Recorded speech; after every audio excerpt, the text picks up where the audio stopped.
Hey there, everybody. It's Dave and Darren over there. We're your two old bloggers. Been commenting publicly about your Minnesota Vikings for over 2.5 decades apiece. It's a long time, but we are continuing to do such. Why? Because we love this team. We're gluttons for punishment. Well, this week we're diving headfirst into the Vikings quarterback chaos, if you want to call it that. The controversy over Wentz and McCarthy and even Max Brosmer. But we'll get into that in theme one. Theme two, we're going to address the running game, defensive woes, and look at possible trade scenarios where we could improve that. Or can we? Good question. Theme three, this week in Vikings land, we're going to be talking about all sorts of news that hit during the week. And then followed up by theme four with the one and only Drewster inside the numbers. All next on Two Old Bloggers. Let's rock!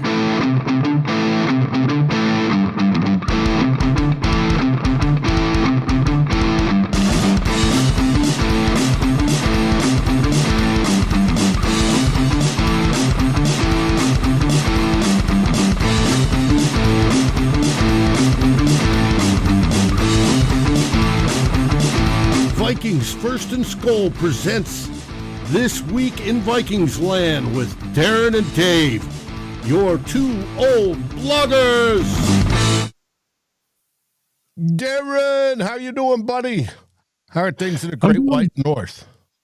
They're fine, Dave. How are things with you? Looks like Could you be got a better. new house. Could be worse. We're it's going to rain today. About time we finish this show, cold front's moving through, and we're supposed to get rain, and we'll get back to normal temperatures. Yesterday, it got up to, I think, 82 degrees, 84 degrees, something like that, and now we're going to be high right around upper 60s. I know. There we go. You're complaining, but hey, it is what it is. Yes, indeed. So, we got a busy day. Might as well get started. We do.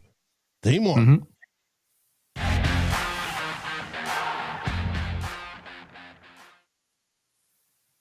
Theme one, we have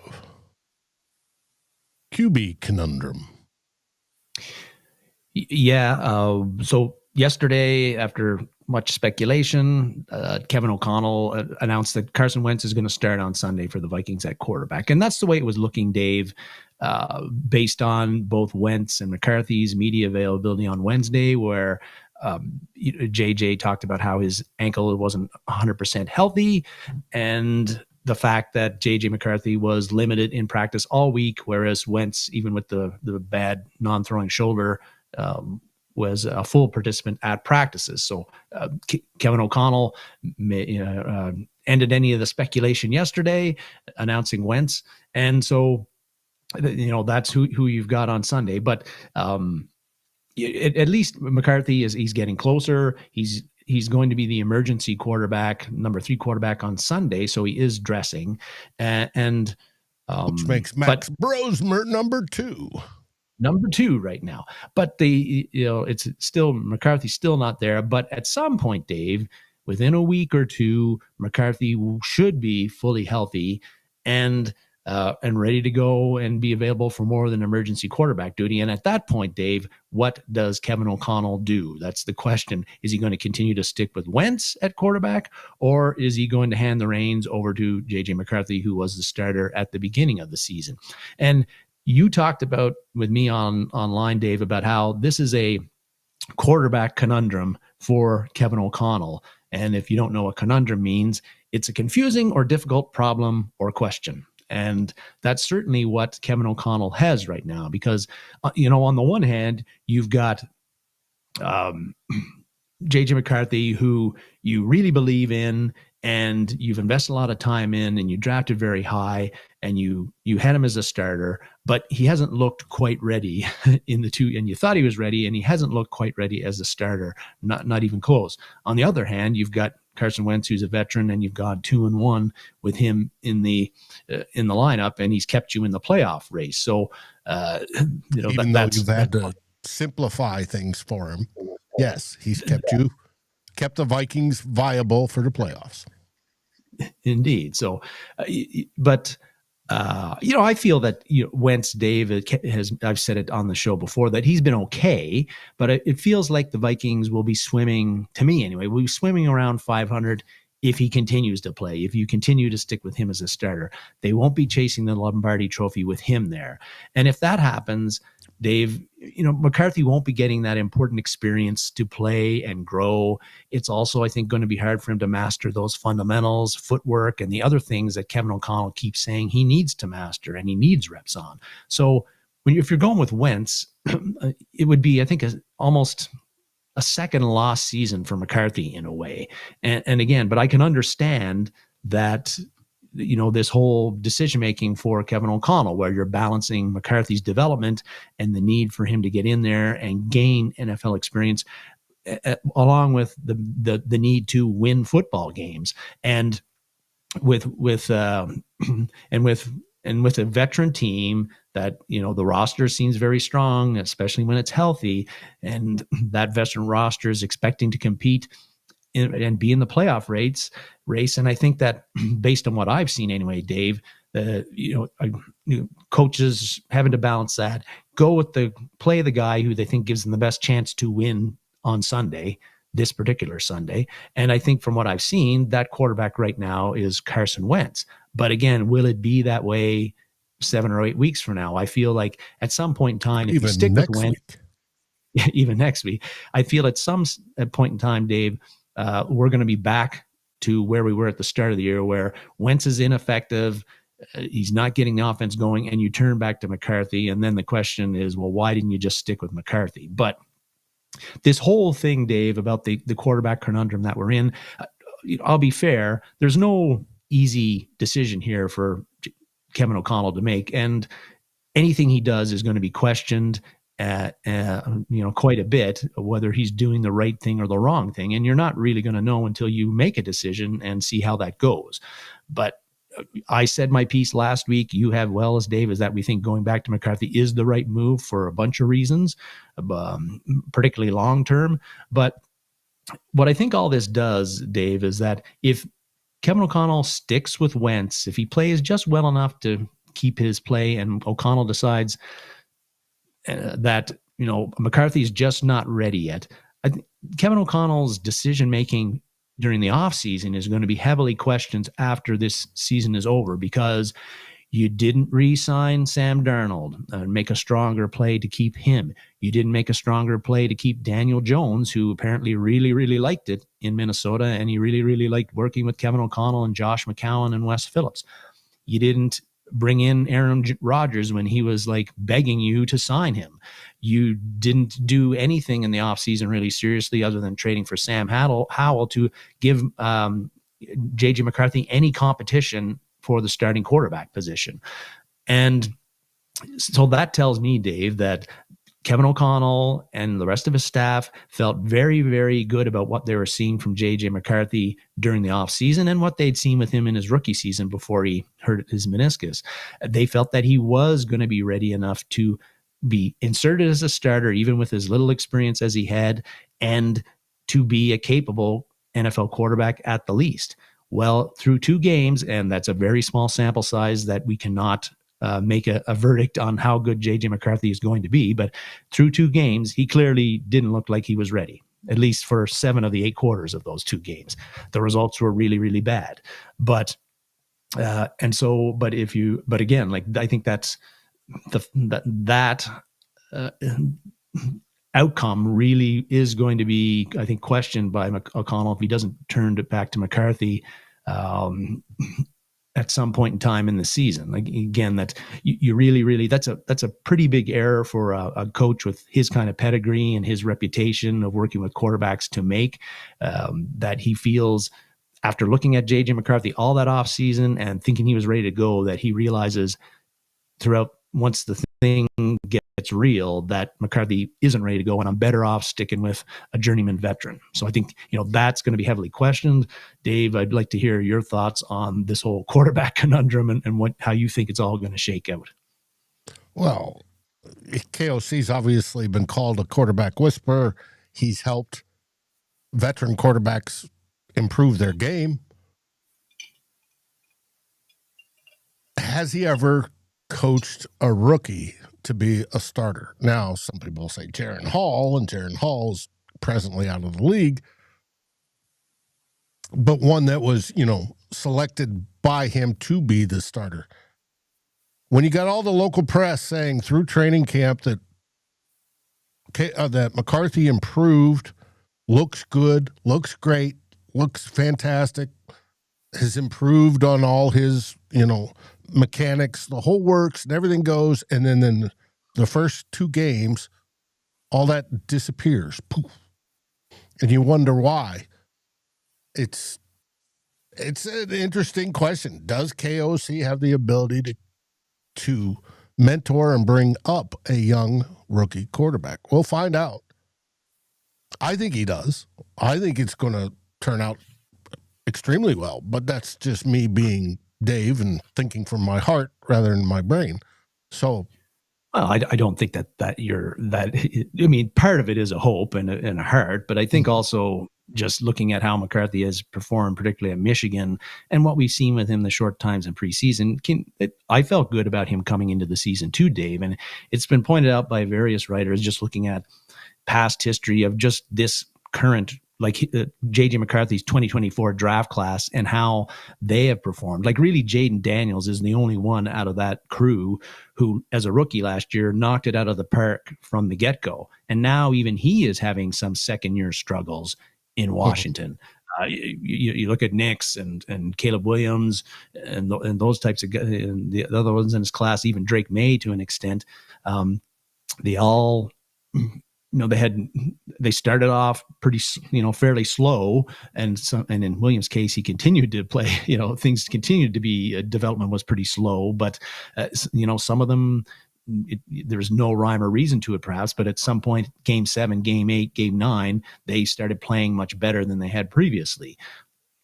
And McCarthy only got 2 games, so again, too early to really say, "Hey, the kid doesn't have it." It is too early. Because quarterbacks usually take a few years to get it. There's, oodles of them that throughout time that it's taken a few years. We're too much into the got to have it now mode.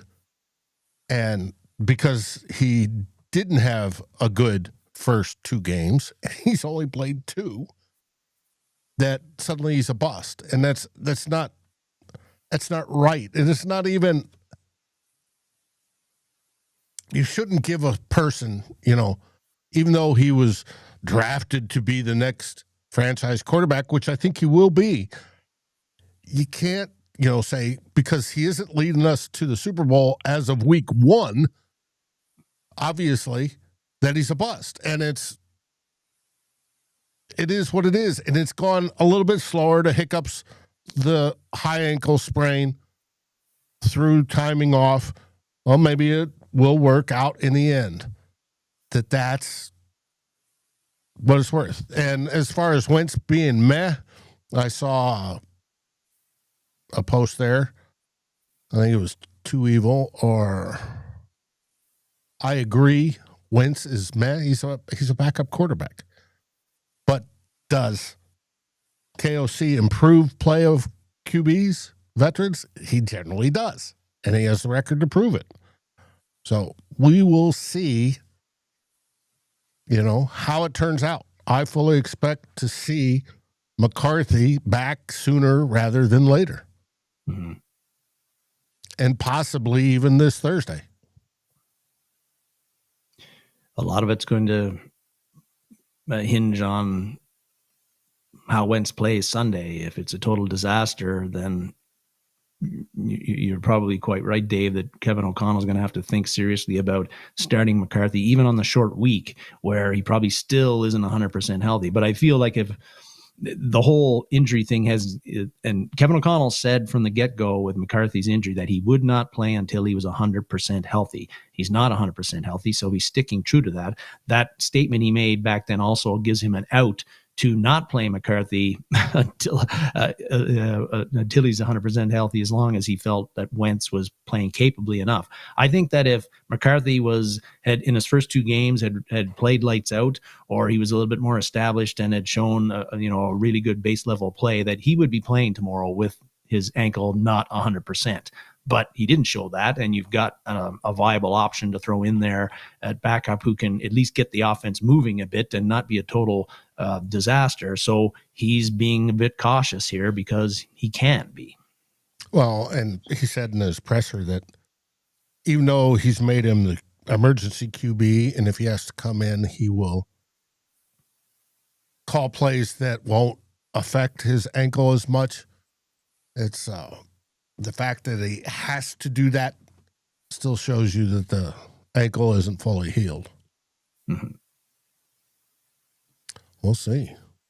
T-Bass, he may not be. He very well may not be. We won't know until we get closer to Thursday. He might be, though, if Wentz goes out there and throws 3 interceptions and the Vikings lose by two or three touchdowns, though that would be close to a catastrophic performance that might force Kevin O'Connell's hand and make him think, we're better off with McCarthy in there. I don't think that's going to happen tomorrow, but I'm not. We talk about it later on, but I'm definitely not convinced that Wentz is going to play well enough that the Vikings will win tomorrow. Mm-hmm. Well, that brings us to theme 2. From one joyous topic to another. This one, we're going over defensive failures to stop the run. Yeah, the run defense, Dave, because as the Vikings at 3-2 and still in the playoff hunt, firmly in the playoff hunt, at least for now, but the run defense has been a real weakness. We've seen that in several games, the Atlanta game, the Pittsburgh game, the Cleveland game, and their stats to back that up, their struggles. They're 24th in rush yards per game, giving up 132 rushing yards per game. They're averaging, giving up 25th in expected points added per rush. They're allowing 2.6% success rate on rush plays by their opponents. That's 26th in the league. So not good numbers there. And you can find other stats that also show how poorly the Vikings have played stopping the run in, the majority of their 5 games. But Blake Cashman looks like he's a go for Sunday. That should help the Vikings run defense, perhaps significantly, because the Vikings defense stopping the run and its defense overall has performed better when Cashman has been in the lineup over the 2 seasons he's been here than when he has not been in the lineup. But Van Ginkel, whenever he gets back, hopefully that's in against the Chargers, or probably more likely against the Lions, he will also help. But is there could making a trade and bringing in like a big run stuffing defensive lineman, could that also improve the Vikings run defense? We know that Kwesi Adofo-Mensah has been pretty aggressive prior to the NFL trade deadline. The previous 3 seasons, the trade deadline this year is November 4th, but in the previous 3 years, he's made a trade before the deadline in each season. Injuries have been the reason why he's done that, but he has shown that if there's a roster weakness and a serious one, he's willing to address it by making a trade before the deadline. So that's out there. We know we have a GM who's willing to do that. And we know right now, at least the Vikings are in a position where they should be considering improving their roster because they're in the playoff hunt, and other teams are going to look to improve their rosters too, that are also in the playoff hunt. Defensive lineman, bringing in one of those big round bellies on the defensive side, who might the Vikings look at? Well, I think that there's, the dream, Dave, is always going to be Quinnen Williams from the Jets, Jeffrey Simmons from the Titans, and Sexy Dexy Lawrence, one of your faves, from the New York Giants. That's kind of the dream. Those guys are awesome players. They can really move the needle for any defense they're playing for. But I think we have to toss them aside as not being realistic to trade for, because Williams is 27, Simmons is 28, Sexy Dexy is 27. So they're young. They're under contract from all their teams until 2028, and they also are guaranteed combined over $100 million in salary at this point. From what I've seen, that's a lot of bucks. The Vikings have, I think, now anywhere from 16 to 17 million in salary cap space right now. They're projected to be 51 million at least in the red coming into the offseason next year. So if you're adding guys like that who make as much money and have as much guaranteed money and salary cap hit as those three, there's a question whether the Vikings would be able to fit that into their salary cap right now and beyond. I think they could, but it'd be tight. And it also, bringing those guys in, eating up as much salary cap as they do, Dave, that might force the Vikings to make some tough decisions in the off season about players that they would like to keep, but they can't because they've got a bloated salary cap by bringing on Williams or Simmons or Sexy Dexy. So that's one thing that makes it, I think, unrealistic for the Vikings trading for them. The other thing is it's going to require you to give up some, I think, significant draft assets to get them. And I think Kwesi Adolfo might do that, but if you're probably going to have to give up a first rounder and I think maybe an early day 3 pick, maybe, or an early day 4 pick, or maybe a couple of those as well. Do the Vikings want to do that? And the other thing is that those 3 players are one of the 3 best players on each of their teams. Their teams are struggling, although the Giants are looking a bit more frisky since Jackson Dart became the quarterback. But I don't think that any of those teams, even though they've struggled, I don't think their general managers are very keen to give up one of their best players right now. So I think those are the reasons why those 3 aren't realistic trade targets for the Vikings. But so I think what you are looking at is you're looking for a defensive lineman who's a veteran, probably a bit older, but isn't in his team's long-term, long-range plans. Those teams are struggling right now and are probably going to be sellers at the trade deadline. The veterans you're looking at also have to have a contract where they're not. It's a 1-year deal they're on right now, or maybe 2 years for not a whole lot of money. And those players also have to be playing reasonably well right now, particularly against the run. I think that's the criteria you're looking at for the Vikings if they want to bring in a defensive lineman right now to maybe help bolster the run defense. The problem is Dave, you did a bit of research, and there aren't a whole lot of guys that fit that bill right now. There's about 5. And those 5, unless you added the 6th one that Tyler wanted us to add.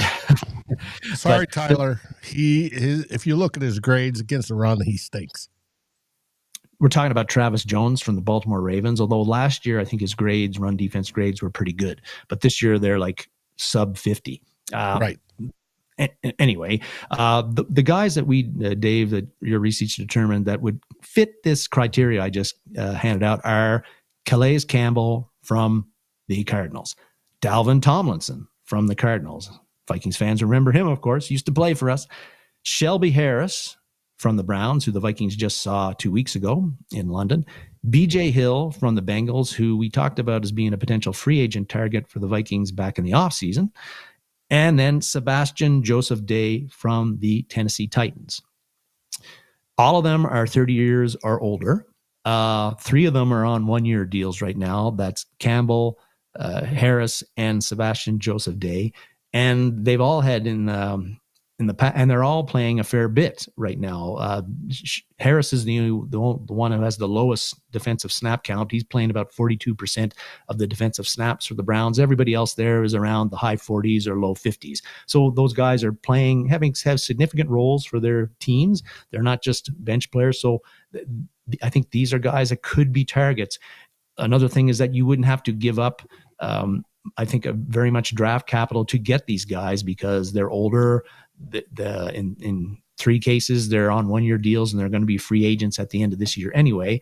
So I think these are guys you could get where you're probably looking at a day 3 swap type deal where the Vikings get the player and like a 7th round pick, and the team that they trade with gets a 6th round pick or something like that. So really you're not parting with significant draft capital for getting those guys. So looking at those players though, and we're going to use Pro Football Focus numbers here for a bit, but the question with these 5 is, if you Vikings traded them, even if they're giving up minimal, if the compensation is minimal, Dave, do they really move the needle enough that it's worth trading for them? That's a good question with these guys, because if you're looking for them to bolster your run defense, Shelby Harris has the best run defense grade right now of those 5, and it's at 72, which is fine, but it's not outstanding. Everybody else is either 66, which is what Calais Campbell's run defense grade is right now, or below that. BJ Hill has the lowest of those grade of those 5 at 59.2. So not world beaters as far as stopping the run, according to Pro Football Focus. And the Vikings got rid of a similar player at the start of the season when they traded away Harrison Phillips, a guy who doesn't give you, is considered a very good run defender, doesn't give you much in the pass rush. They traded him. Now part of the reason they did that was a little bit of salary cap savings they were going to get. But I think the main reason they did that is the Vikings felt that Jalen Redmond, Levi Drake Rodriguez, and rookie Tyrion Ingram Dawkins, to a lesser extent, they were ready for larger roles on the defense, and they could afford, and they were younger and a little bit cheaper than Harrison Phillips. So they felt that those guys were ready to take on a bigger role in the defense, and that Phillips would be preventing them from doing that. So they decided to get a little bit of draft capital for Phillips, save a little bit of money, and give these ascending players a better chance to play and allow them to carve out a bigger role in the defense. And I think so far through 5 games that the Vikings have proven that has proven to be a good move by the Vikings, where, I think Redmond and Levi Drake Rodriguez in particular have, done pretty well with the roles that they've been given. Their run defense grades, though, for those 2 are higher than everybody but Harris on our list right now. Tyrion Ingram Dawkins, his run defense grade is 59.1, which isn't very good, but I think that he's a guy that's he's young, and I think he's getting better, and you're seeing him get more defensive snaps each week under Brian Flores. So I think that's encouraging.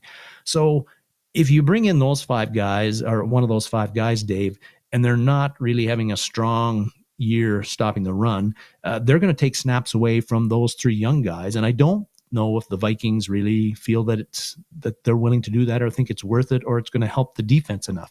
Sure, if you bring Williams in, or Simmons, or Lawrence, go at it. Like, they're going to make a big difference, and I don't care if Drake Rodriguez loses snaps to those guys. But Calais Campbell or Sebastian Joseph Day, a little bit of a question mark. Having said that, Dave, Campbell is a guy that interests me. I know he's 39, but and his run defense grade is about 66.6 right now. But last year it was elite. It was 89.5. It was the best of interior defensive lineman. And as a bit of an extra benefit, he still gives you something in the pass rush. He has 3 sacks in 6 games with the Cardinals. He can still get at it at the quarterback, as well as being a solid run defender. I think he's on a 1-year deal, so he's a free agent after this year. Probably won't play again. So he's somebody that I would, and you're probably, I think a 7th rounder or 6th rounder would probably be what you'd have to give up for Campbell. Not really that big of a deal compensation wise. So he'd be somebody I consider, but I really feel that the way that Redmond has emerged and Levi Drake Rodriguez is playing, and even Ingram Dawkins, I don't think that the Vikings are going to make a move to bring in a player like we just mentioned, a vet who's a 2 or 3 month rental, to take snaps away from those guys, unless there's an injury along the defensive line for the next week or 2, then that changes the calculus. But I think if the Vikings are going to make a move in the trade deadline, it's not going to be targeting defensive line. It's going to be looking at some other position, and take your pick. I agree. there's not a whole lot that can go either direction. We're not going to spend a whole lot on getting Sexy Dexy or somebody like that. So it's develop the guys we have. And they are developing. Mm-hmm. So, if you're, I don't think that Kwesi Adofo-Mensah would be against, giving up next year's first and a fourth or something and something else to get Dexter Lawrence, but I just don't think that Lawrence is going to be available, or Simmons, or Quinnen Williams for that matter. I don't think they are. The Jets are 0-6. Like the Jets are going to be drafting a new quarterback next year. Aaron Glenn's a defensive guy. He's not going to want to give up Quinnen Williams when he's trying to rebuild something in New York.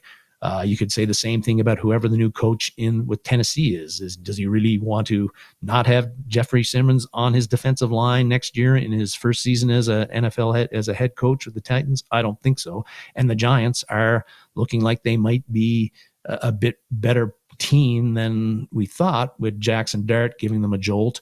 And that defensive line is the strength of the Giants right now, with Burns and Thibodeau and Abdul Carter and Lawrence. You don't want to take away from that if you think you're finally building something there, which the Giants probably think they are right now after Dart's 3 games. So a lot of factors there as to why those 3 guys, I don't think, are in play for anybody, including the Vikings. Mm-hmm. Mm-hmm. Well, that brings us to theme 3. And come on, here we go. There's the music. All right. Yeah. This week in Vikings land. And sorry, folks, I have no graphics for this one. Oh, yeah. Shame. A bit of a shorter segment here, Dave, because I got these notes sent into you late yesterday, but just a couple of things that came to me. And one, we're going to go back to the quarterback issue again, and the whole thing about Wentz or J.J. McCarthy, and the Vikings turning to Wentz at least again this week.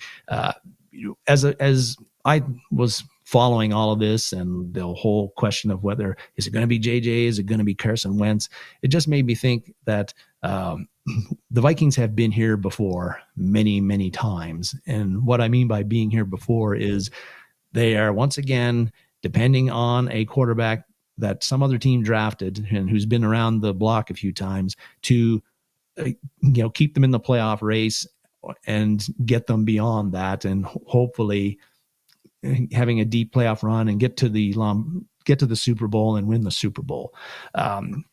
It's Wentz right now, Dave, but you could insert, in the past, it was Jim McMahon, Warren Moon, Sam Bradford, Case Keenum, Donovan McNabb to an extent, Brett Favre, Kirk Cousins, last year Sam Darnold, and now it's Wentz.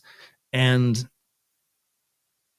being here before, we also know that that these things just don't result in winning Super Bowls when you turn to a veteran as your guy.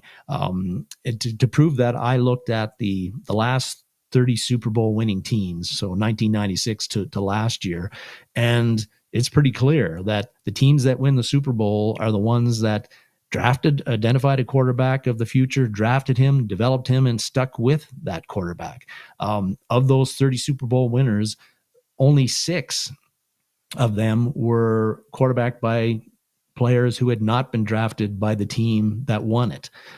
And 2 of those were Tom Brady with the Bucs and Peyton Manning with the Broncos. Now, both Brady and Manning were aging. They were much older when they won those Super Bowls with the Broncos and the Bucs, but they weren't in their prime level of play. But you're still talking about the GOAT of quarterbacks in the NFL and probably the near GOAT of NFL quarterbacks.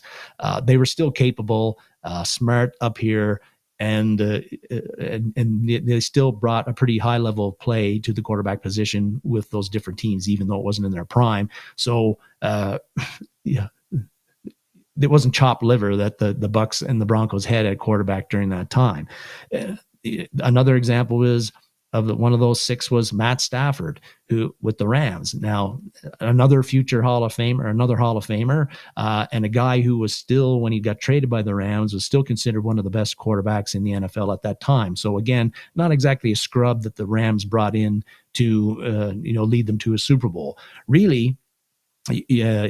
And you're looking at, and then Drew Brees is one of the others. But the only 2 out of those 6 that are really the journeyman veteran were Trent Dilfer in 2000 with the Ravens, and Brad Johnson 2 seasons later with the Bucks.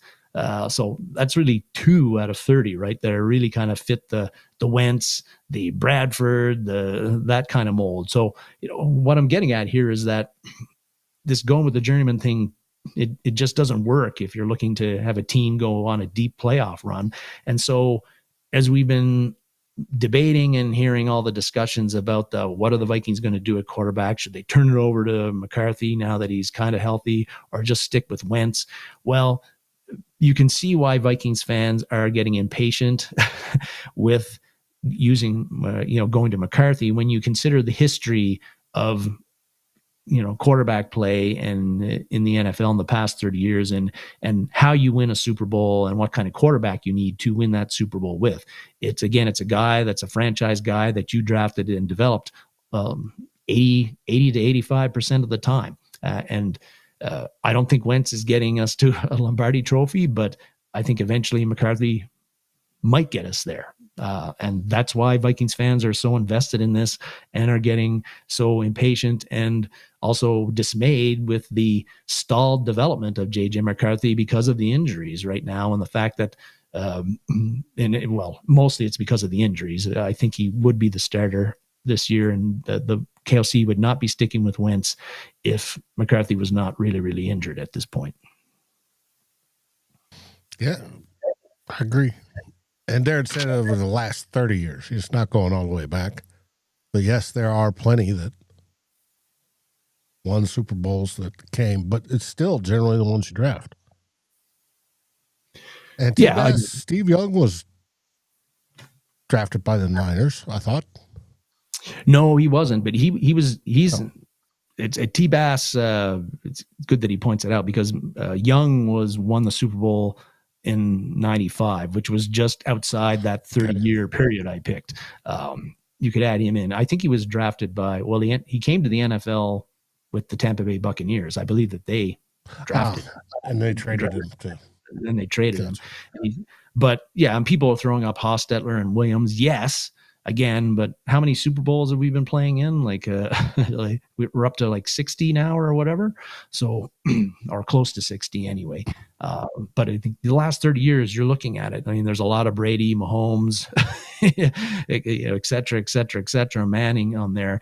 There aren't too many Brad Johnsons or Trent Dilfers. Just take a look. Mm-hmm. Or even the Rams quarterback or whomever. Yeah, that's true.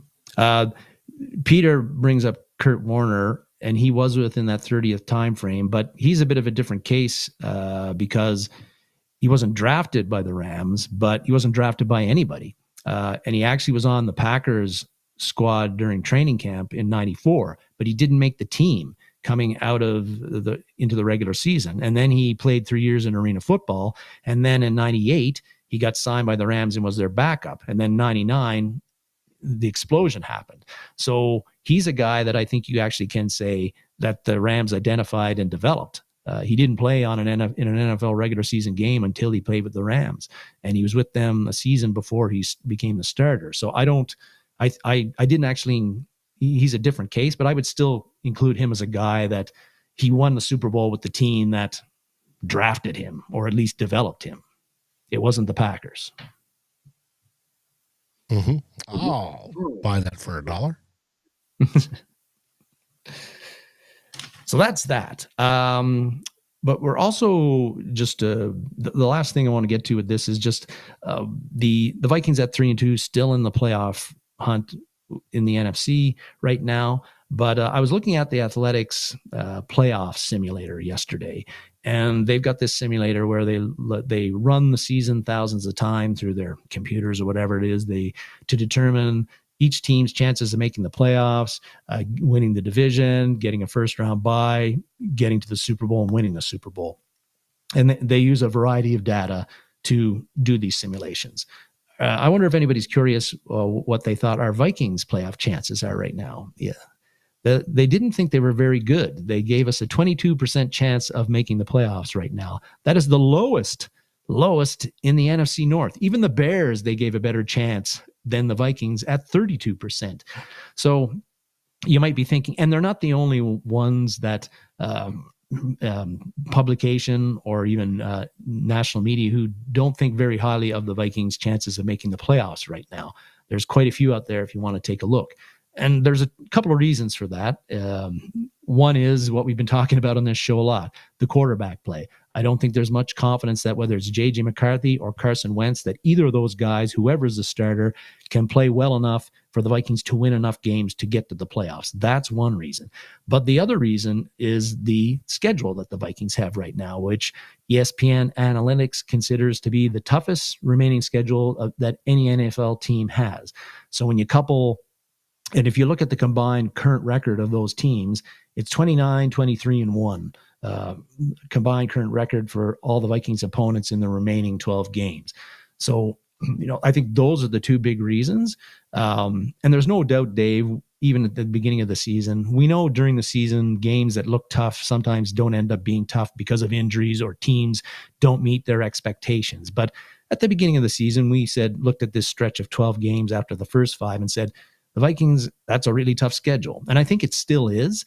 It's a challenge, but I think it's also an opportunity, Dave, for the Vikings because, this is Too Evil to Hope doesn't agree with us, but this I still think is a pretty strong roster overall, especially when you get those guys that are hurt back. But, and because it's a strong roster, even with the quarterback play not being what we have, I don't think that it's time, it's an opportunity for those guys to step up their game, I think.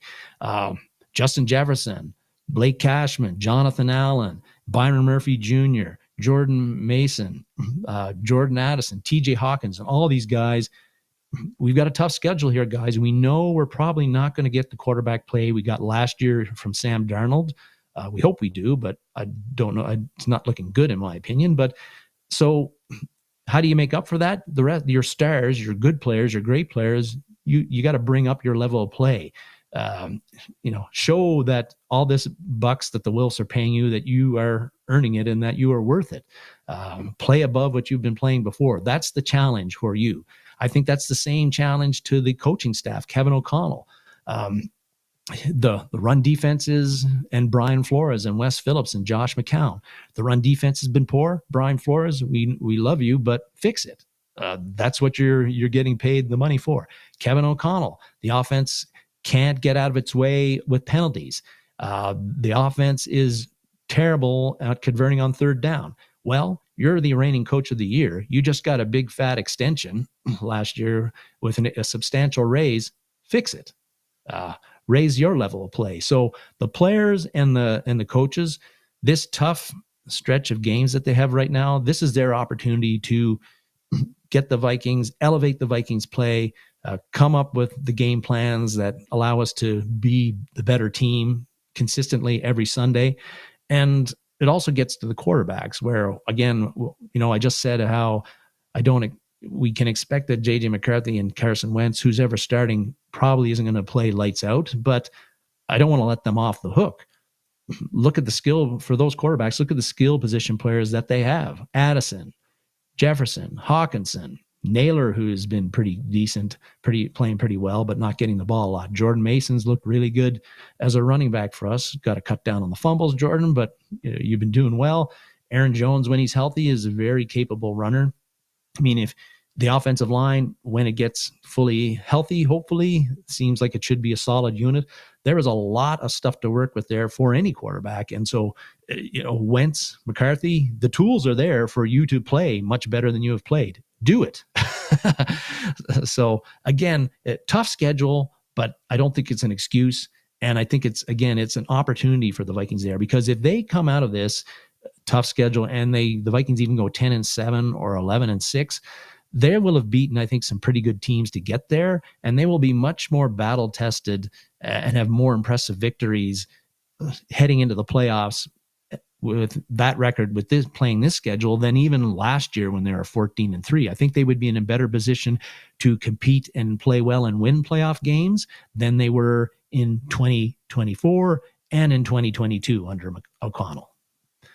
Again, the opportunity is there. It's a challenge, but it's also an opportunity.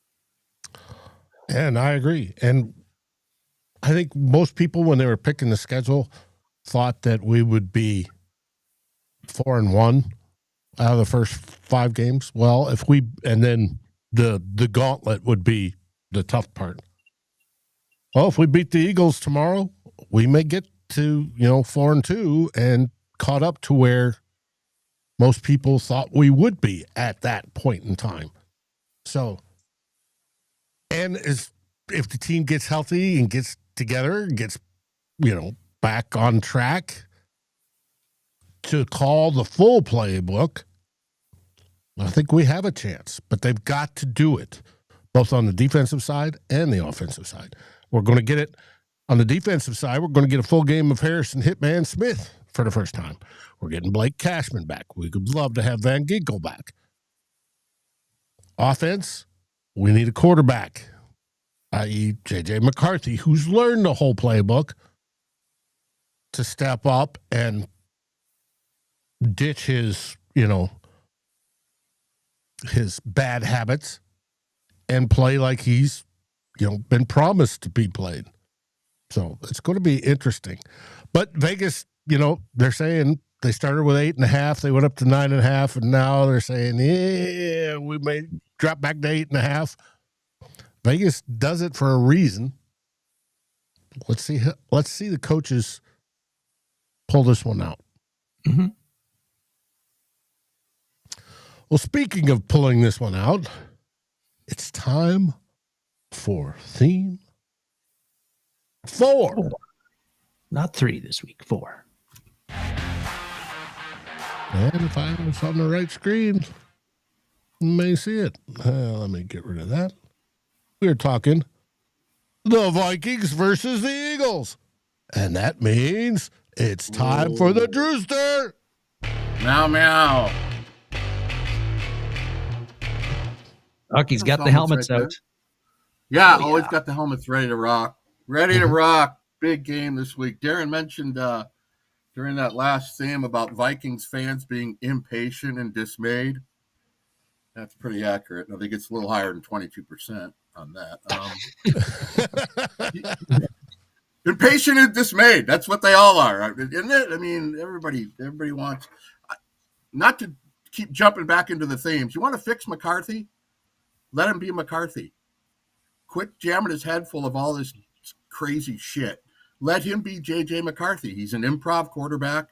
I've watched every snap he's ever taken except a few at high school. Let him play his game. Let him be McCarthy. He's not a 7-step drop robot. He's not. So we'll move on. That's my take on that. Look. Hey. Yep. J.J. McCarthy. Let him be himself. Come on. He'll be fine. I know what he's made of. I know the cloth that guy's stitched from. He will not stop. Like the Terminator. He won't stop. What did he say? He won't stop. Okay, here we go. Eagles. We got the Eagles this week. We got the gauntlet starting up. Vikings, this will be the toughest team they've played so far. Even though they're on the 2-game skid, the Eagles are still the toughest team that they've faced so far. And they're going to have to hit the switch the next month or so, or your shows are going to be, the theme in your shows aren't going to be playoff ridden anymore. They're going to have to get it together right now. The Vikings have the horses to win games. They can win any game they want to play if they don't self-destruct. The NFL, everybody's got good players. Everybody's got pretty good coaches. Everybody. The teams that lose beat themselves. The Bills beat themselves against the Falcons. The Bills did. Mm-hmm. It's so close. The line is so close. But all these teams can beat each other. Who's going to hurt themselves the most? That's what it comes down to. Who's going to make the dumb, illegal motion? The false start, turning a 3rd and 7 into a 3rd and 12. Who's going to fumble? Who's going to make the late hit? Who's going to drop a pass?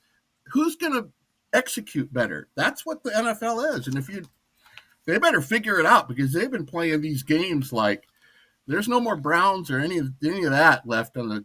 I mean, they have to win, start winning right now and playing smart football. But you didn't bring me on here to give me that. You want to talk about the Eagles game? Here we go. 32nd time we've played the Eagles. This is only their second trip to U.S. Bank Stadium. The first was in 2019, and the Vikings throttled the Eagles 38-20. Remember Stephon Diggs? 7 catches, 167 yards, and 3 touchdowns for Stephon Diggs that day. Who was the starting quarterback for the Eagles? It was Nick Foles. Mm-mm. No, it wasn't. Well, that was 2007. That was 2000, whatever. 2000. Oh, sorry, I'm missing that. It was Dave, who was it? Carson Wentz. Carson Wentz. And his great 2019 season. So, yeah, he was the Where only he quarterback was on their only other visit here.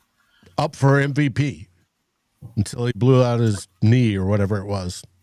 Vikings have won half of the 31 battles, 15 of them. But all those players and all those coaches are gone. So basically that doesn't matter anymore. Let's move forward. Not all of them. This one is most of them. Adam Thielen. Yeah. Adam Thielen's still on our team? Is Adam Thielen on our team still? Yeah. Where would we be without those 4 catches? I know. Moving on. Here we go. This guy's gone. Philly's 4-2.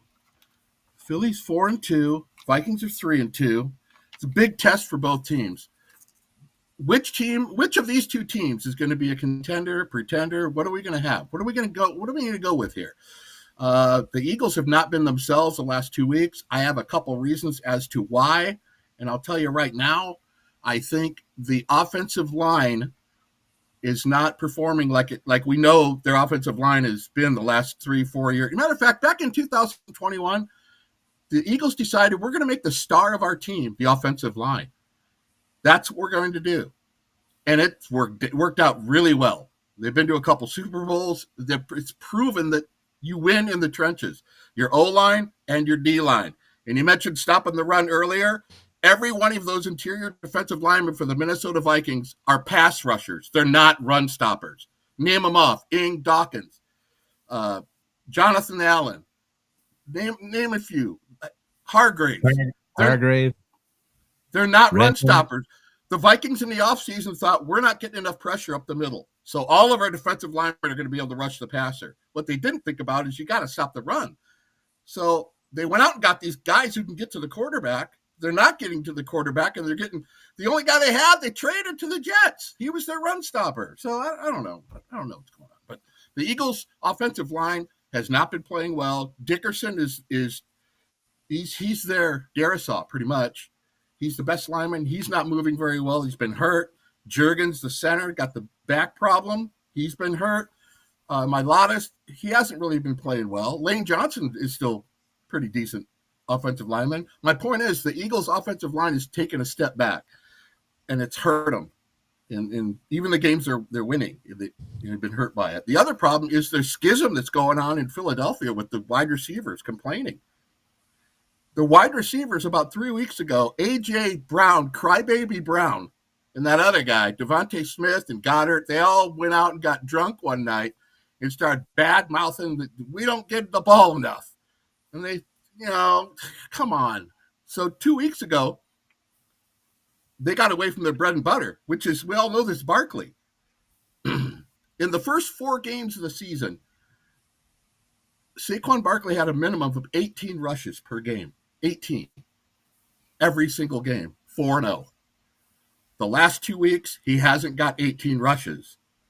What have they done the last 2 weeks, Darren? They have not won those games. They have not won those games. And Sirianni's going to go back to it Sunday. I guarantee you. I would expect Saquon Barkley to get between 12 and 15 rushes in the first half. He's going back. He's not going to – they ran the ball 6 – Saquon Barkley carried 6 times against Denver. 6. That's not their identity. Barkley carried 6 times against Denver. That's not how they play. And I think the wide receivers complaining is over. Sirianni says, you guys can leave the team or whatever. She's tried to switch it up and get them the ball the last 2 weeks. It's been a disaster, and they've lost both games. They are Barkley up the middle for 8 yards, 2nd and 2, open playbook, Hurts out of the pocket, first down, Barkley again for 13, set up the pass, play action. And that's what they are, and they haven't been doing it. You watch that Giants game, they lost on, was it Monday Night Football or Thursday Night Football? They were Thursday. They were terrible because they weren't playing the usual football they play. So if you piece that together, the schism at wide receiver and the offensive line woes, and not using Barkley the way you use Barkley, I expect them to go back to it Sunday. And even with the new offensive coordinator? Well, the coordinator's catching heat in Philly, but Sirianni's backing him, and it's saying it's not the problem is the players. It's not the execution. Hurts isn't himself. Jalen Hurts is a good quarterback, but if you rest it all on him and get him in 3rd and long, he's just as bad as anybody else. He thrives off having the running ability and Saquon Barkley running well. And I don't know what I saw. I watched the Denver game, the entire Denver game. They were up 17-3. They didn't score any points in the second half. They lost 21-17. The Giants game, they had 17 points in the first half. They didn't score in the second half. The Eagles haven't scored in the second half of their last 2 games. The Eagles, the world champs. So they're beatable, but I think they're going to try to get back to what they were before when they went 4-0. The whole thing that's happening with the wide receiver and the offensive line, I don't know if the offensive line's still going to struggle. We're going to need them to struggle. Because if Barkley starts tearing off yards, this game's going to get uglier than a slump buster at 2:30 in the morning. It's going to be bad. They cannot let Barkley get on track. It's going to get away from them. They'll get blown out. So they're going to have to figure out. So you're saying we got a battle of 2 teams trying to find their identities. Exactly. That's exactly right. I don't even need to look at these notes anymore. That's so right on. That's perfect. They're kind of in the same boat. You know, they are. Yeah. The Eagles have struggled. People say, well, we're catching the Eagles at the right time. Not necessarily. The Giants caught them at the right time. They've done a complete revamp this week, and they're going back to how they won. I mean, they won the NFC title game by 32 points. And in the Super Bowl, they had a 30-something point lead in the second half of that game. They were dominating people. That's what the Eagles do. And they want to try to get back to that this week. The Vikings are going to have to play a smart game to beat them. Smart, you're going to have to just get it together. But expect a lot of Barkley coming in. The Vikings are just trying to tread water, I think. They're 3-2, Darren, but you look at each one of these games and you break down each one, they're probably fortunate to be 3-2. They got some players coming back. That's going to help. Let's look at a little bit of team rankings here. I don't know if Dave made a graphic for it. I got a great tidbit on these when I was looking at the team rankings. That the Vikings offense is 25th. The Eagles, ready for a tasty tidbit? The Eagles are the Eagles are 30th in offense this year. 30th. I don't know how many teams. There ain't much more than 30. The Eagles are 30th in offense. They have the highest offensive payroll in the league, $250 million. Now, the owner's going, $250 million, and I'm 30th in the league. That's a gloomy cloud that hangs overhead. 30th, highest paid offense in football. I think they're one of 2 highest paid offenses in football. I heard that from an Eagles fan who follows the Eagles pretty closely, and I was shocked to hear that. I'm shocked to see it they're 30th, Darren. 29th in passing. 29th. So with the Vikings pass defense being 3rd and the Eagles pass offense being 29th, you know how they're going to attack you. It's going to be Barkley all day. And whoever else, what do they got? Bill Bixby, who the backup, the other guy came from. A.J. Dillon's in there now. Oh, is he? Yeah. The rush defense, It's not a good time to be 24th in the league, 132 a game, but they do get the Cashman back. Maybe they could trade for Harrison Phillips and get him back here or get somebody equivalent. They're not going to trade for a defensive lineman, I don't think. If you're trading for a defensive lineman right now without the injury attached to it, you have mismanaged this team completely mismanaged it. If you're going out and getting a guy now, that's what you're telling your fans. That's what they're telling me. You kind of got to go with who's here at this point. Also, how can he be 30th in offense and number 1 in the red zone? That was another thing that stood out to me. I'm doing my research. I had to like double click on this thing.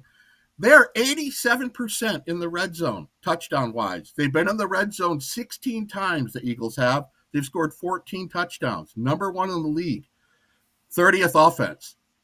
It doesn't jive. It doesn't. One of these things is skewed. One of these things is not like the other. One of these things just doesn't belong. They are still at 23 points a game, so they're still efficient with the ball. When they get it down there, they put it in the end zone. Vikings cannot kick field goals in this game. Bend but don't break. It's tougher to do against the Eagles because they've been down there 16 times and put it in the end zone 14 of them. I mean, that's an almost alarming rate in the red zone. So I don't know what they're going to do. The Vikings cannot – they got to be aggressive like the Giants were, Dave. The Giants played Philly perfectly. They were aggressive offensively. They kept them on their heels. They ran – another thing, the last 2 games, the Eagles have been outrushed 100 yards each game. Broncos outrushed them by 100 yards. They had an ass load of yards, 130 to 45. The Giants had 172 yards on the ground. That's another reason they won. Just they won the turnover battle. The Giants scored 34 points with Jackson Dart, a rookie running back, and no Malik Neighbors. 34. Come on, Vikings.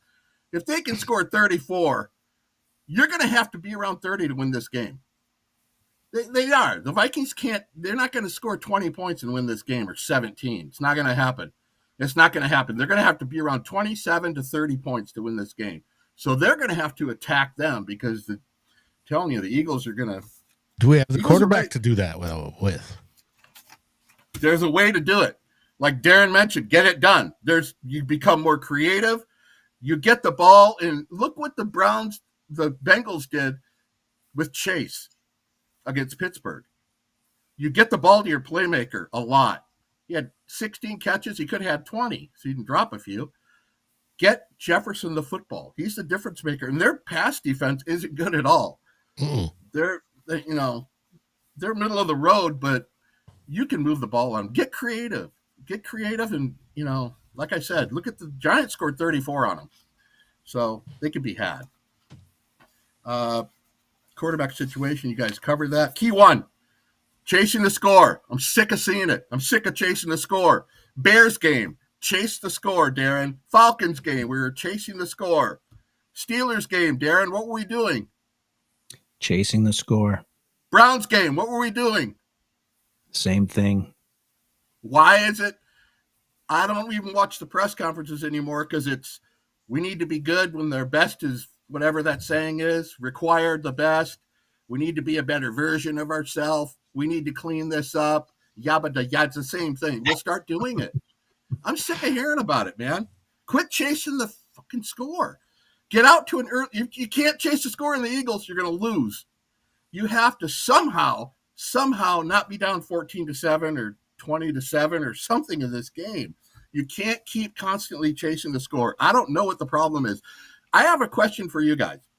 That last drive against the Browns, that looked like Montana against the Bengals in the John Candy Super Bowl game. That was a really nice drive. Why does it take the last drive of the game to play like that? Why?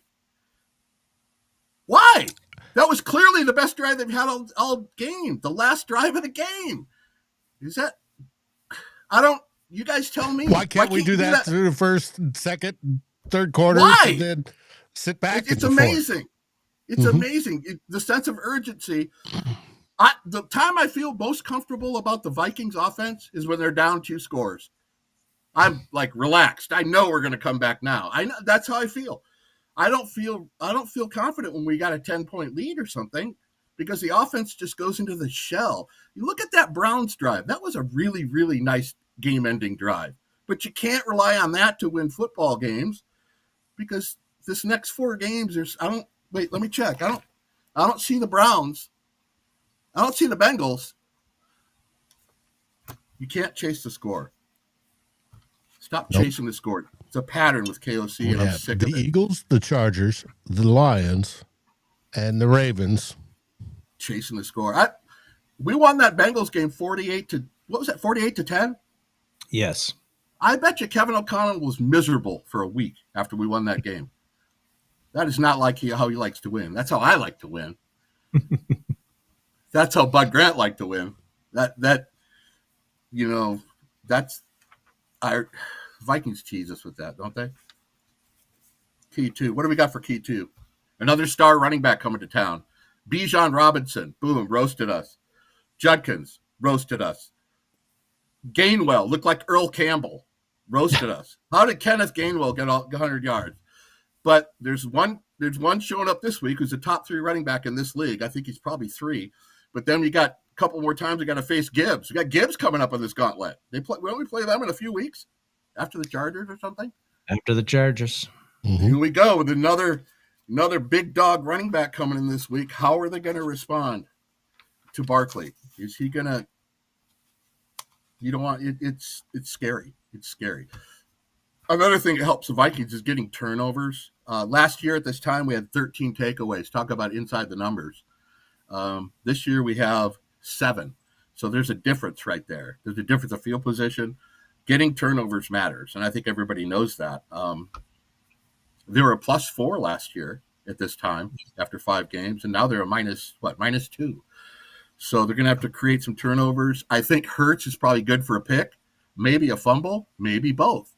You get Hurts off his game, he gives the ball up just as easy as anybody else.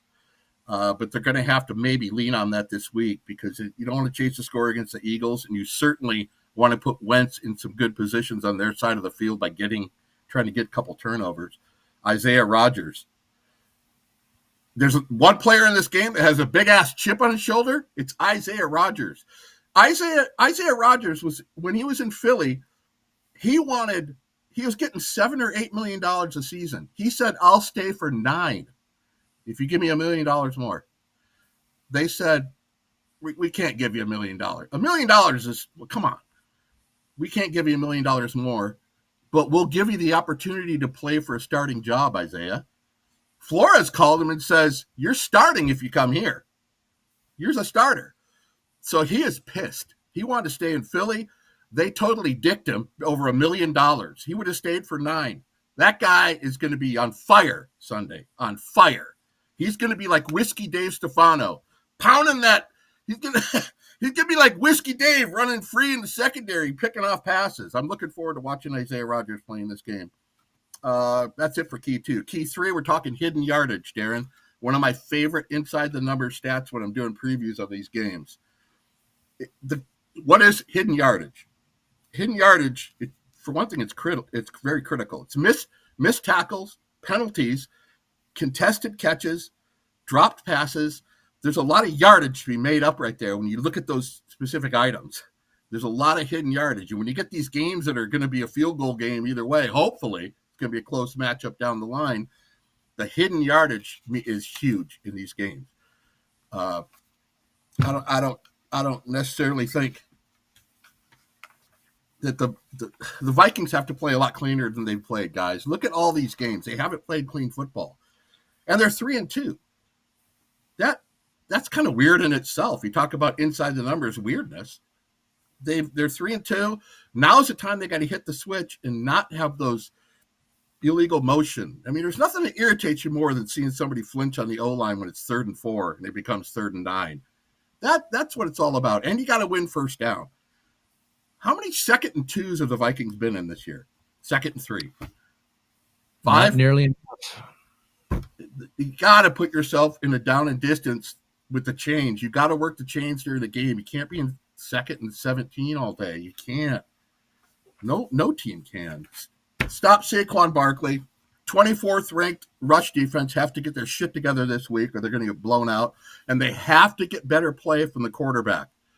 Carson Wentz they've got to figure out a way to have him become more of a factor than just the last drive of the game. He looked fantastic on that last drive. Bottle that up and try to get some more of those drives. I know that sounds simple, but you look at the drives in that game. They had like 2 good drives in that. You have to have more. You have to be more consistent. They have to get some play out of Carson Wentz this week. It just sounds kind of simple to say, be better than he was before, but you gotta figure something out. If KOC is this quarterback guru, figure it out. Put him in positions of the things he does well. Don't drop him back there standing there with the football. It's not why the receivers run these 30-yard routes. Come on. Yeah, but that defensive secondary of theirs is susceptible to those 30-yard routes. Well, you talk to the people that run the Philly podcast and stuff and say they are expecting a few of those plays. They are expecting a few of the explosive plays from Jefferson, some long stretch plays. They're waiting for it. But they're also waiting for Carson Wentz to do what he does. All of them across the board say Wentz is going to screw something up, and we know it's going to happen. We're just waiting for it to happen. So that the talking heads for Philadelphia, they know they give up explosive plays. I don't think they were ready to get outrushed by the Giants by 100 yards, but they did. The Giants, Scattaboo, dude. Guys like John Riggins, he was unstoppable. If Scattaboo can do it, old Jordy Mason can do it. And that's part of how you win these games, how you have these good drives, how you control the ball, how you control the tempo of the game is by having a running game, being creative in the pass game. You can't do false start, 2-yard gain, incomplete pass, punt. You can't do that. And I know that makes me impatient and dismayed. As Darren Campbell would once said, become impatient and dismayed. They're getting Dickerson back. The big talk this week was they were talking about trading for a cornerback if Quinyon Mitchell couldn't go. That's how terrible Kaylee Ringo and Adoree Jackson are. They were going to trade before putting them back out there. They are terrible backups. So they need Mitchell to play. He's their best corner, and they need him out there. And they were on the phone trying to trade for somebody. And that was part of the reason they let Rodgers go, was because of the draft picks. Ringo, that we don't need you anymore. So that's blowing up in their face. They'd love to have Isaiah Rodgers back right now. So little something to throw out there. Jefferson, I think Aaron is still on IR. I think he comes off next week. Yes, this would be his 4th game here that he has to sit out, and after that he'd be eligible. The 21-day window could be opened for him. You got to give Justin Jefferson and Addison. I think that's where they have a big advantage, I think. I mean, A.J. Brown's a good player. Devontae Smith's a good player. But the Viking, you have to feed him like Chase got the ball. You got to get Jefferson the ball. I don't care if he got – how many targets did Chase get in that Monday Nighter? 23. Now, I'm not expecting him to get 23, but I'm expecting him to get 15. Use your best players. Get him the ball. Throw it to the area, not the man. Throw it to the area. JJ will get there. You got to spot throw it. Throw those. Hey, look for not just JJ. We got Addison and we got Naylor. Naylor's been open all season. You know what? I'm expecting. I heard Hawkinson in the interview this week saying, "Sure, I've been blocking, and people have been saying I've been doing a good job blocking. I'm sick of blocking." He wants the ball, and I think this week it's going to start. Well, that last drive against the Browns was he made 2 key catches to get that going, and I think that's the way that they can continue to use him in this offense. And KOC knows he could do that in the first quarter, right? He knows that that's legal to use him. Okay, I just wanted to make sure that he knew the rules, because you can have good drives at the beginning of games. I'm just saying. I think part of that is he's trying to make up for injured offensive linemen, but hopefully the O-line will be as healed as it gets this week. have to control their front seven. I think the Vikings did a really good job with the Browns. The Browns had the number one defense. I remember them making some plays, but not a lot. It seemed like the Vikings were their worst enemy. The Vikings were like making these mistakes. Well, Judkins was running on us, but I think Brian Flores has heard enough about the run defense. I expect some. You're not going to shut Saquon Barkley down, but you can certainly do what the Giants did to him. But Saquon Barkley, I saw a stat. The last 3 years or something, he's number one in the NFL in not getting hit behind the line of scrimmage. Number one running back.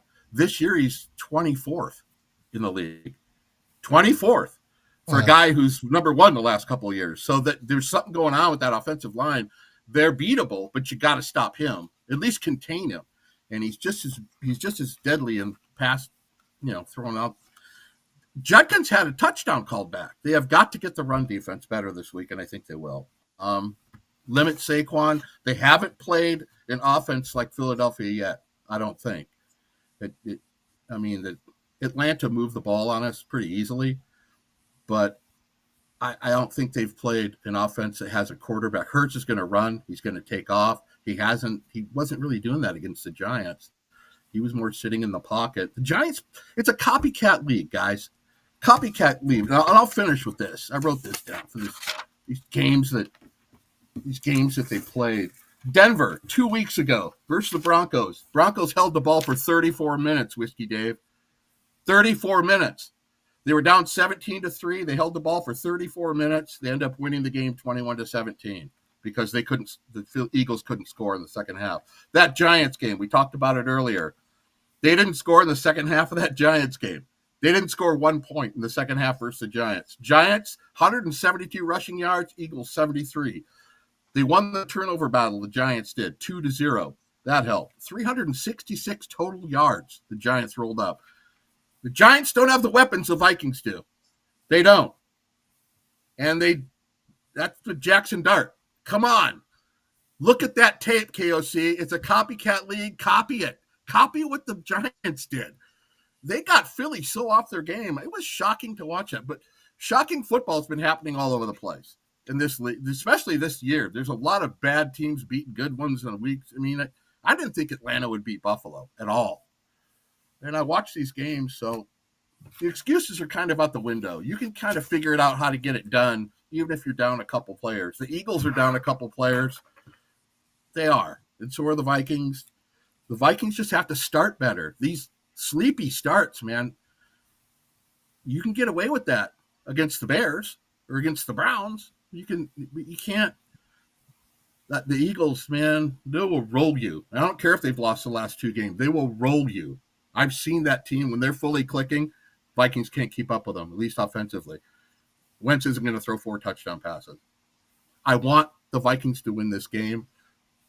I implored my soul to try to come up with a way to the Vikings. I hope they win. I have the Eagles about a field goal better, but I'm just trying to be real about it. I don't want to be – everybody out there can hate me. I call it like I see it. But honestly, have the Vikings played a clean game yet, Darren? They haven't. Have they stopped the run so far this year, Darren? They did against Cincinnati and the Bears to an extent. Well, they had Cashman versus the Bears. Bears had 73 on the ground, which isn't much, but still, they haven't been consistent stopping the run, and they've been self-imploding with penalties. The Vikings have to prove it to me. Prove it to me before I pick you in a game. I hope they win. 100%. I don't want to sound like a Drew Downer. I just call it like I say. I want them to win, but they have to prove to me that they can play with some intensity in the first quarter, the first half, and they have to stop chasing the score. Stop going 3 and out. You can't 3 and out against the Eagles. You can't. Even if you have the ball for 5 or 6 minutes, have 3 first downs, and you got a punt. That's better. That's at least keeping them off the field, keeping Barkley on the sidelines. You can't 3 and out the Eagles. They will kick your ass. I got the Vikings. I want the Vikings to win. So that's about all I got this week. Question for the fans are, which team's weakness, the Vikings run defense or the Eagles pass offense, will have the bigger impact? drop your answers below in the chat afterwards.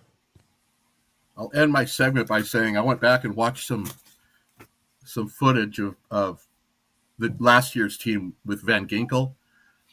Man, he's probably the number one guy on the defense, if you ask me. I know Grenard gets the sacks or whatever, and Cashman, great middle linebacker, and Hitman Harrison Smith. Dude, when Van Ginkel's out there, the team is different, Darren. They are different. They are completely he's rushing the passer. He's dropping into coverage. He's picking off screens. Van Ginkel is a fantastic football player, and they are hurt more than any injury so far this year. That's the guy we need back. And if they can pull off some wins and get him back, the Vikings are they're still in a position to make some noise in the NFC. Yep. All right, Go folks. Vikings. SKOL Vikings. For today. Any last words there, Darren? The last words was Philly Vikings game. Last two games the Vikings have played, which were in Philly. Here's the rush yardage for Philly. 259 in that 2023 game. 259 rush yards given up. In the 2022 game, 163 rush yards given up. The Eagles rolled over us rushing wise, and they didn't have Saquon Barkley in either of those games. I know Barkley struggled this year. He's averaging 3.6 yards per carry, which seems unbelievable. I agree with people's comments that he had a shitload of work last year, and that has sapped him of some of his explosiveness. That happens to all these running backs who rush for 2,000 yards and get used in the passing game like he did. But I don't feel that this is a good matchup for the Vikings with their run defense. I do not have confidence that they can stop the Philly run offense the way they need to. Like you said, Drew, they have to do that. I don't think they're going to be able to based on what I've seen, and that's why I'm not really that's why I don't think they're going to win tomorrow. Well, Philly, look at the game's been in Jalen Hurts' lap the last 2 weeks, and he has not come through. That's the way to play him. That's the strategy to play him. Make him beat you. But like I said, the Vikings they played too inconsistently. They better get some consistency going, Dave, because the next 4 weeks, you're going to see a lot about this team. We're going to see what we're made of. Oh, without a doubt. Without a doubt, The gravy train stopped with the Browns game. It's going to get what the guy's saying, Back to the Future. You get this thing up to 88 miles an hour, you're going to see some real shit. The Vikings have to get up to 88 miles an hour this week. Use JJ. Get him the ball. Hey, we've got the weapons. Just use them. Mm-hmm. It's that simple. Scattaboo. What the hell? Scattaboo ran all over these losers. Come on, man. No, Scattaboo's not walking through that door. Well, join us tomorrow for Live at the 2-Minute Warning. When? Live at the 2-Minute Warning. I usually go slightly before.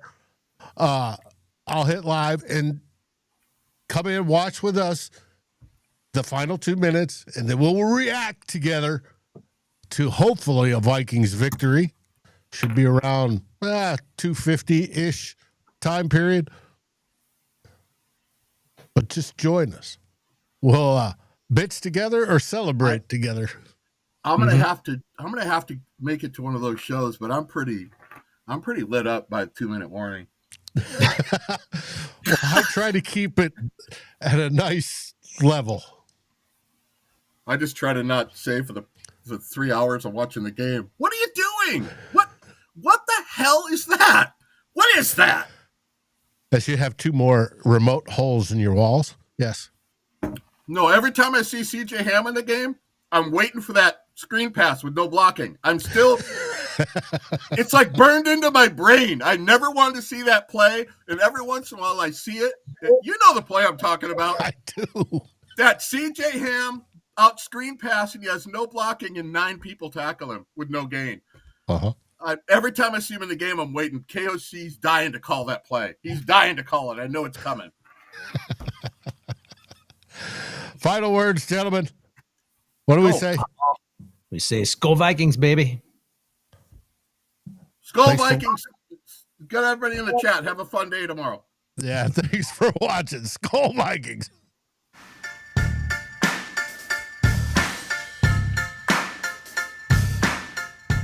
Like, subscribe, and ring the bell. And rate us on your favorite podcast aggregator.